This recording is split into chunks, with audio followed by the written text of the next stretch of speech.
Hey church, Pastor Sean here again from my backyard.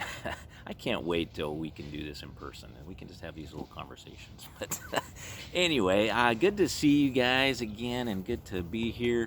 We're getting close to Mother's Day, and so just wanted to make sure you guys read through the letter that I just sent along with the link to this video, because it's got a lot of details. We got some special things we want to do for moms this year, and even though we're not able to meet together, we're hoping that we'd be able to still bless our moms in some special ways. So make sure you read the email. It's got several things in there. One of the highlights, of course, is going to be the opportunity to come and pick up some stuff at the church again. And it's like we did for Easter, we'll have some bags we can hand out, and so we'll do a little parade at the church and let you guys come in your cars and pick up what you need, and we can hand off those things and gifts from moms, and also some stuff for the rest of us as well.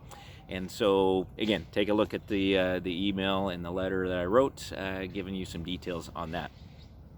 Also, just wanted to ask how you doing.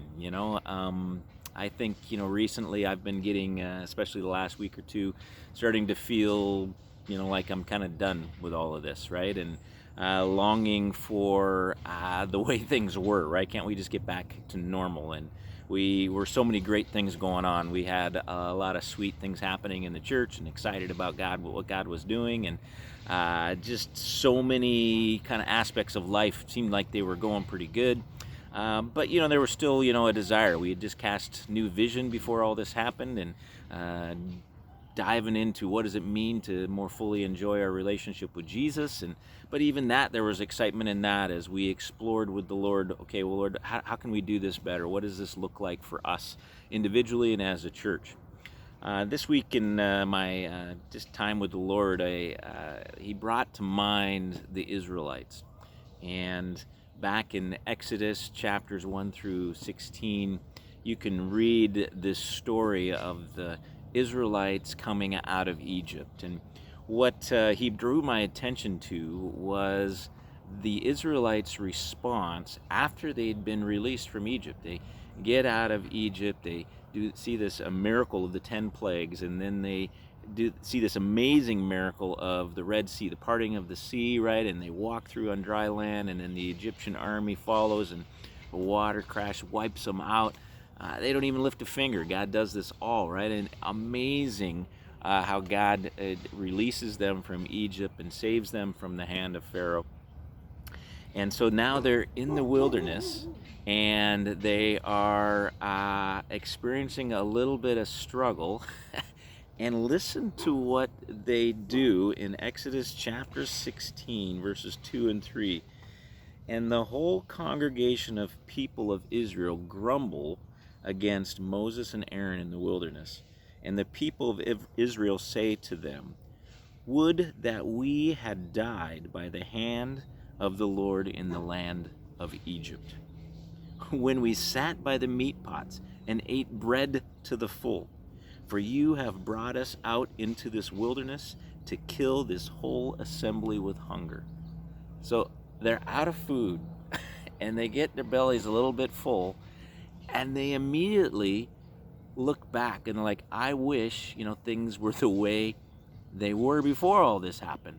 And the Israelites, now they're looking back to slavery, 400 years of slavery, and just harsh treatment from the Egyptians, especially the last 40 years or so.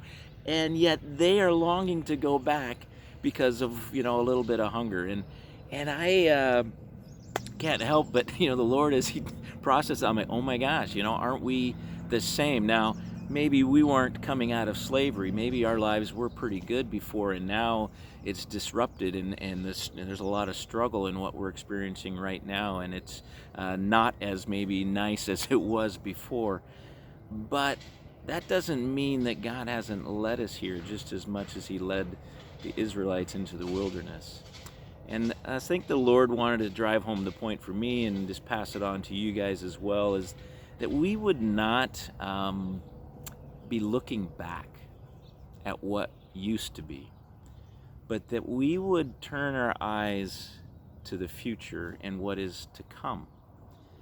We can't lose sight of the promised land that's to come, and recognize that God uses the wilderness actually as a form of blessing. Not in the worldly sense of blessing, of getting, more stuff and having, more of the things that this world has to offer, but as a blessing of us learning to trust God more. This was the beauty of the desert experience for the Israelites, as they learned to trust God for their daily sustenance. Every day they had to go out and collect the manna so that they could eat, right? It was an everyday thing that they were dependent on God, and that is exactly where God wants us. And in this wilderness experience that we're having right now, we cannot miss out on the fact that God wants us to lean and trust in Him more. And we need to continue to remember that when we come out of this. As we look forward, let's not look forward to getting back to the way things were, but may we look forward to living now with this new understanding, this new trust in God. Church, God is doing amazing things. If you're not seeing that, then I just encourage you to stop and take a moment and look around and see what He's doing in your life, what He's doing in the people's lives around you, that you would ask and pray, Lord, help me to see where you're at work. Help me to see what you're doing. Because He is at work. People are coming to Christ because of this. We are coming to Christ because of this. And may we enjoy what God is doing now, but also may we not be impatient with the wilderness. May we allow the Lord to continue to teach us, and that we would continue to seek Him in the midst of this and say, okay, God, what else do you want me to trust you with?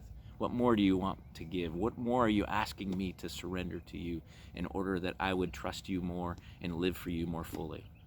Then, once we've learned our lessons in the wilderness, once we've learned to really be dependent on Jesus, then we can come out of this into maybe a paradise or maybe some other form, lesser form of that. But we can move into the promised land of some sort, and take the lessons that we've learned in the wilderness with us. Not to what it used to be like, but this new, amazing, powerful, trusting in Jesus and following Him wherever He leads, even in the promised land. All right, church. I love you guys. I do miss you. I can't wait till we can be meeting again together. But God is working, and let's continue to keep our eyes there.